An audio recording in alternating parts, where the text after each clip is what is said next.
everyone. My name is Marcia, and I'm excited to share with you about my office chair yoga practice. I've been practicing yoga for 17 years. I've been here at the Ivy House for 3 years. I wanted to supplement that with additional practice throughout the week. I work a 40-hour week, so I started looking at resources for office chair yoga out there on the internet or wherever I could find it. After I started talking about it, Corinne had a chair yoga workshop that she had already designed, and for all different reasons we came to practice and learn about the chair yoga.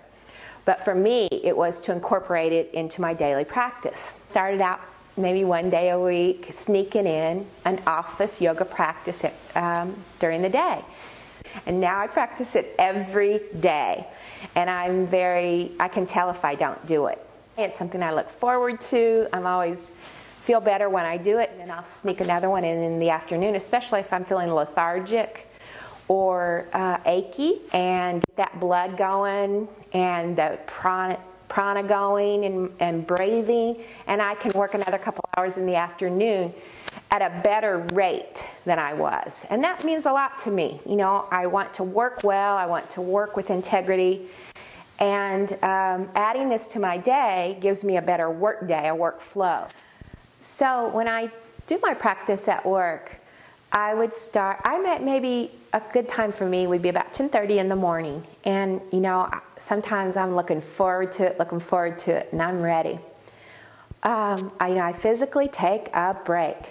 I may remove my sandals or my shoes. I may put on a little bit of essential oil just to try to capture that idea of all my senses focused on me for a few minutes. And I might put on a little bit of music just softly that kind of gets me going. I always start out with some centering and just some nice gentle breathing.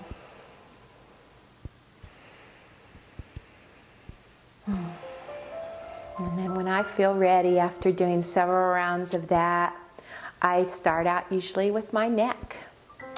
And I'll do some gentle neck rolls, very mindfully. You know, everybody can stretch their neck and do neck circles. But when you do it mindfully, it's different. Now I would hold these much longer, more like the practice that Corinne teaches us. I would work towards holding these for at least 10 to 30 seconds to really let that release happen. But today, I'm just moving through it a little quickly so that you can work on that on your own. So then after I've done my neck, I do some forearm stretches.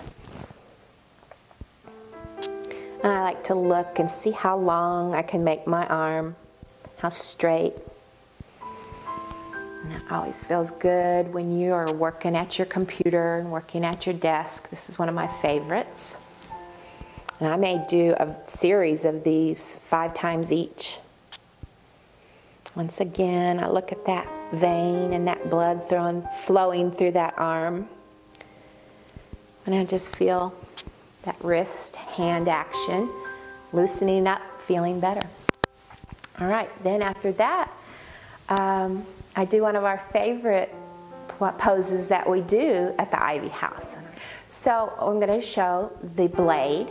The blade is a huge, important one for me because this is the area of my body that really gets constricted and stressed at work. I'm bending over that computer, so this is one I practice every single day. It's one of my primary poses. Okay, so I stretch out. So you start with palms face down and soften your shoulders.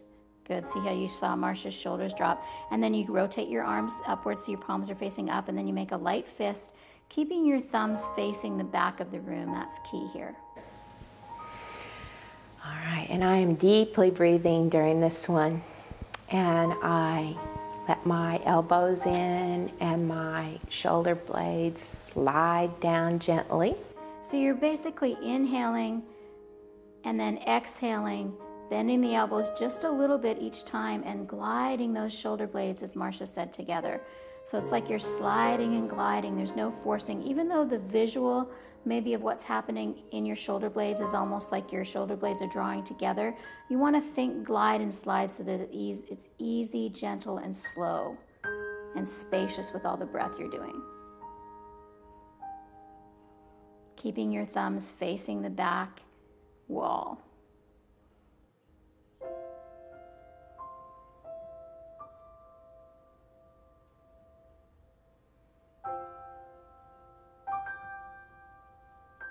She's breathing on the inhale, bringing her arms up, and on the exhale, she's bending the elbows slightly and then gliding those shoulder blades together. Beautiful.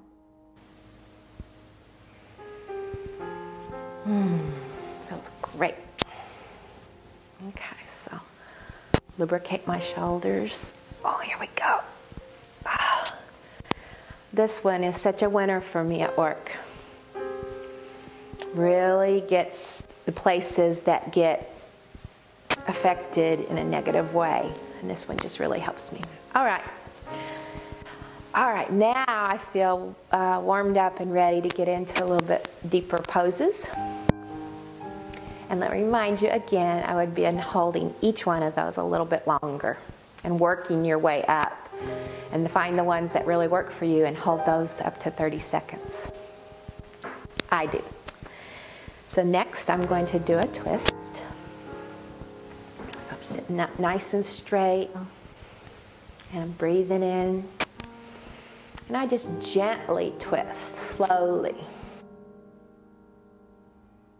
So reaching and grabbing the opposite knee with the opposite hand, and then reaching around with the right hand and grabbing onto the chair in the back. And then that feels good, and I'm feeling very healthy today and warmed up. So I might take it just a wee bit further. And I just want to remind people not to look over your shoulder too much, because you want more of the twist in the spine and in the belly, spine area rather than the neck. You don't want to tense your neck at all. And don't stop breathing. And then Corinne has always shared with us to come out of that real slowly. I try to remember the things she's taught me, and I hear her voice and try to incorporate those things into my practice. And every time I do that, I feel like my practice gets better. So I try to use what I learned, the little lessons I learned on Saturday, I try to use them throughout the week.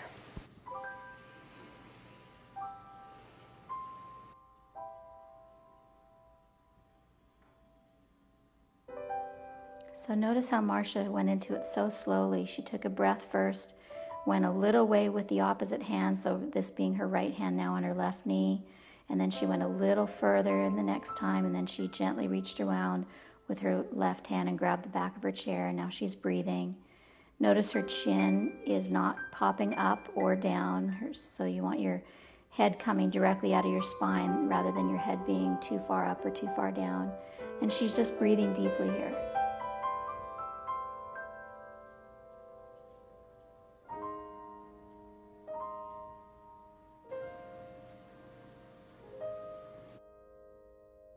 So I'm going to do a forward bend.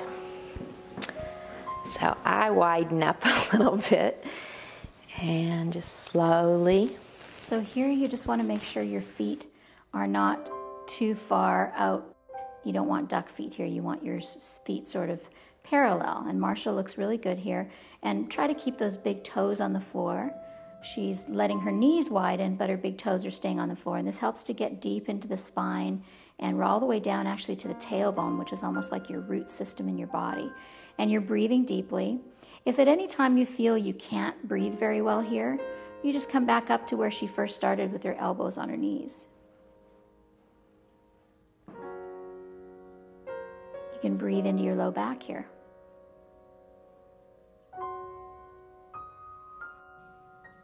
Coming back to the first position first, then rolling up nice and slow.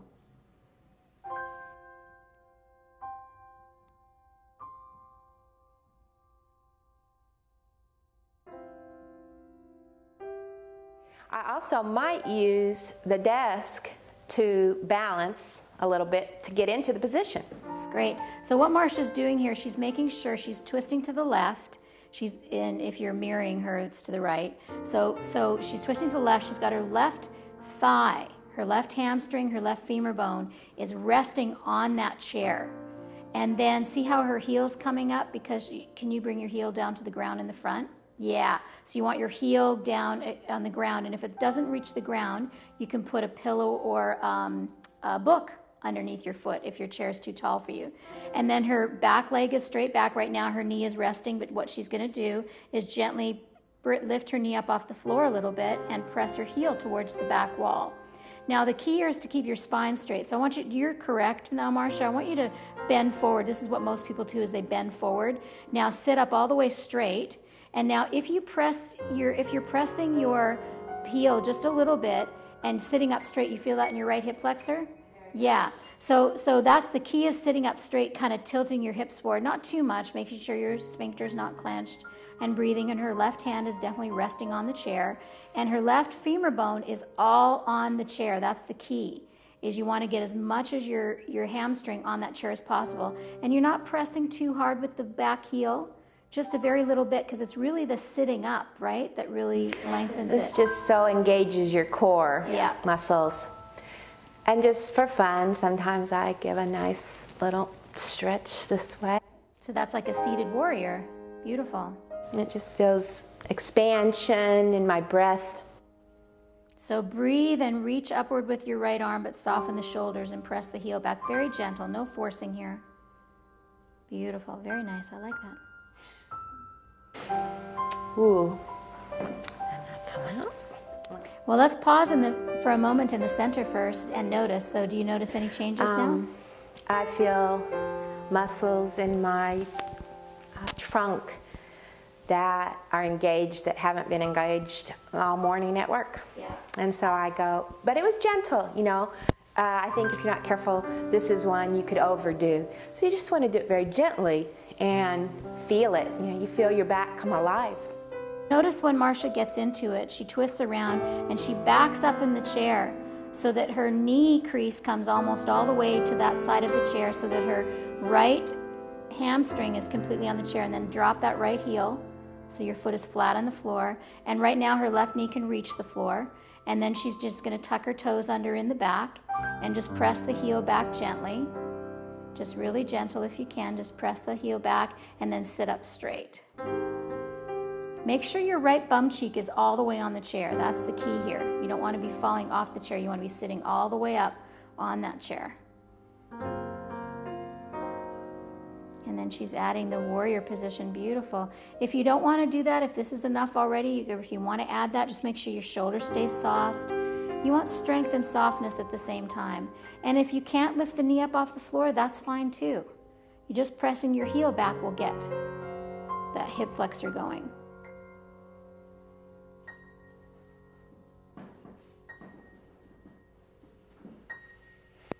That was a good workout today. All right, when I first started my office yoga practice during the day, I started in the seated poses. And as my confidence grew and I found out it was perfectly fine and nobody was concerned, then I added a little floor sequence. So to add variety to my day, and it also gets a few different muscles for me. So I have this huge variety I can do. You know, this is something you find in just a typical yoga class. So it doesn't even just little minor adjustments to do it in your little cubicle. Fine, do it. So tuck your toes underneath. Your knees are hip distance apart. Your hands are shoulder width apart. And if you have tight shoulders, you can have your hands a little wider. And then you want to make sure your wrist creases are facing forward. That makes sure your wrists are healthy. And widen your hands to support all four corners of your hands. So widen your fingers, Widen your fingers so that you have all four corners of each hand pressing against the floor. And then I'm going to have Marcia come just roll forward a little so your shoulders are more on top of your wrists.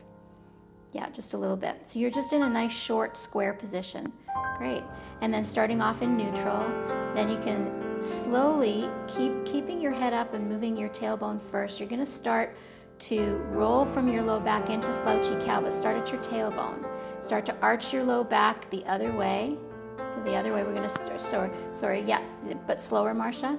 So start to tip your tailbone down towards your heels, then your low back, keep your head up, she's doing beautifully, then your mid back arches up, then your shoulder blades, and then your head is forced to come down when the movement reaches your head. And then your head will drop all the way forward. Now press your hands, knees, and feet into the floor and arch up like a scared Halloween cat. And you can exhale, breathe into it more, and try to get more breath, press into that low back, but not overstretching, just a nice full stretch.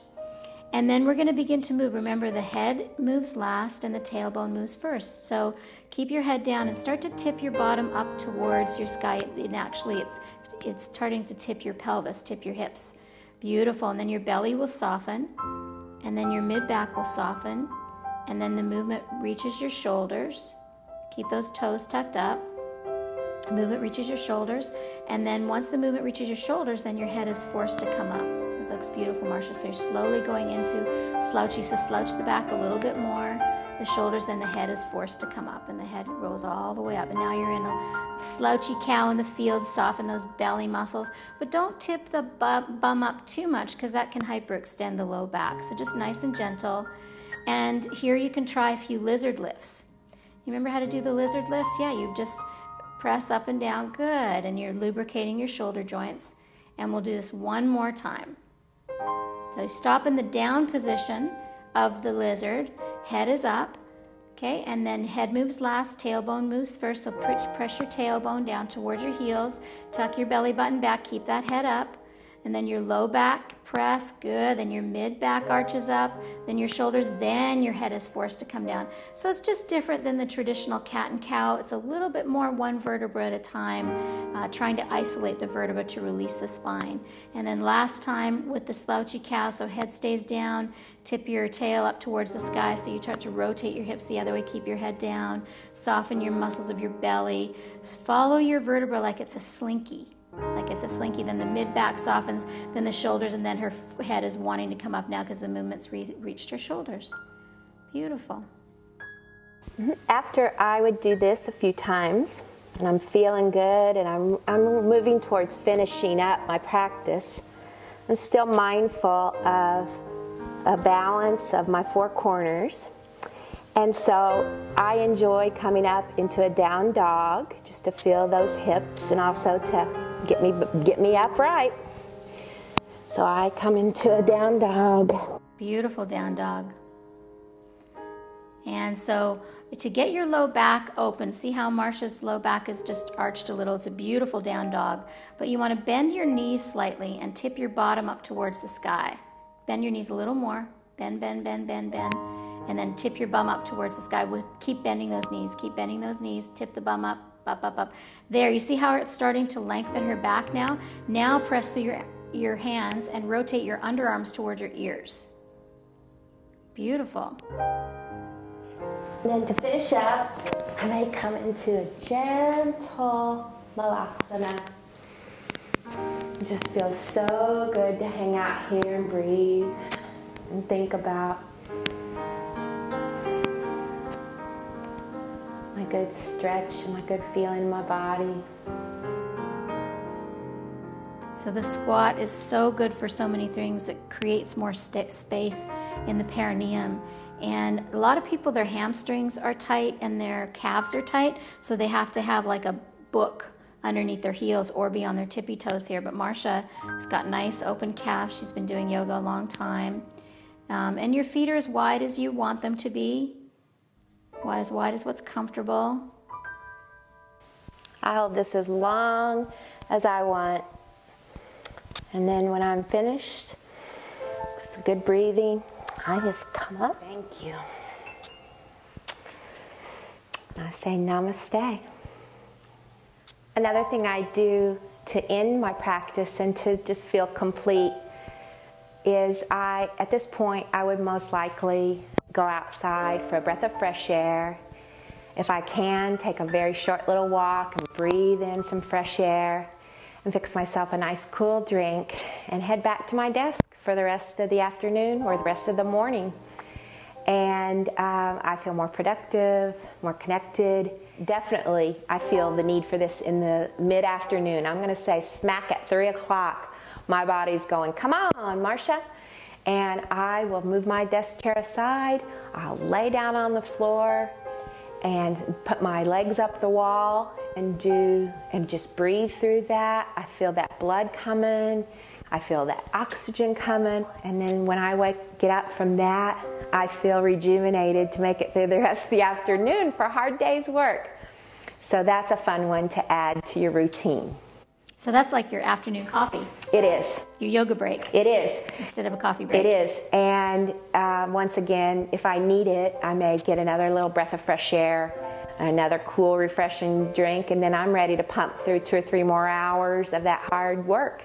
I'm glad to do it. I feel better about doing it. And then when I get home that night, I am not slumped, irritated, tired, and grumpy. I feel better in the evening. I feel much healthier in my back. If you're not doing something to be productive or counteract that proactive on your back, it can just really hurt you in many different ways. So the yoga really helps me have a healthier back. I also feel healthier in my legs. I feel more connected to my primary yoga practice, which means a lot to me because when I come here on my Saturdays, you know, I'm taking several hours of my precious, precious weekend to be here. I'm spending my money, I'm spending my energy, and I want that practice to be at its best. So the supplemental practices help me have a more fulfilling weekend practice.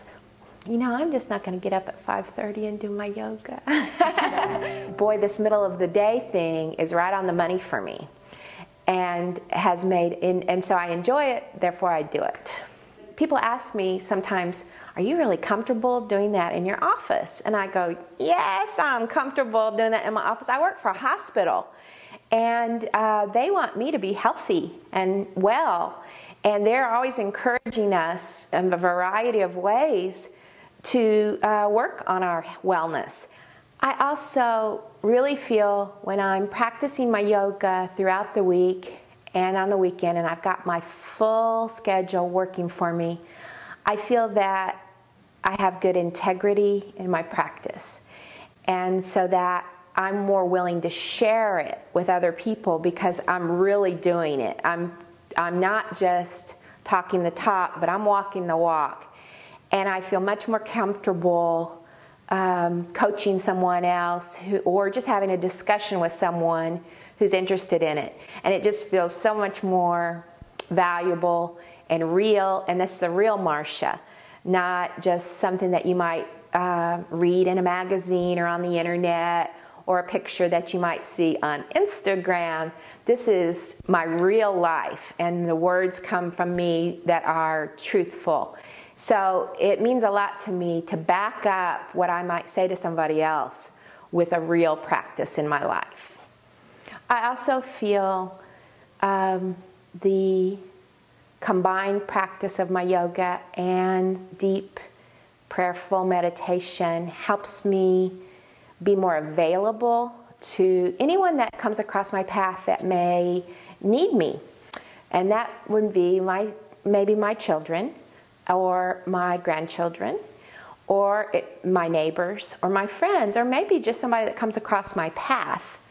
But I'm more aware and notice that this person that comes across may need some attention, or some love, or an ear. And when I'm at my best, I'm more able to give to that person and listen and be there for them in whatever way it is. So that is very fulfilling to me as a mature adult. You know, I'm not in my 30s anymore raising children and building my life. Now I'm living the beautiful time of my life here in my 50s, where I can just give back to people, either people that have given to me or not, you know, paying it forward to someone I come across that needs a little attention and love. The healthy sleep, the healthy back, the healthy spirit, living mindfully. My practice does those things for me, helps me be the best Marcia I want to be. I've always yearned for, I was looking and looking, and I think a lot of people are looking.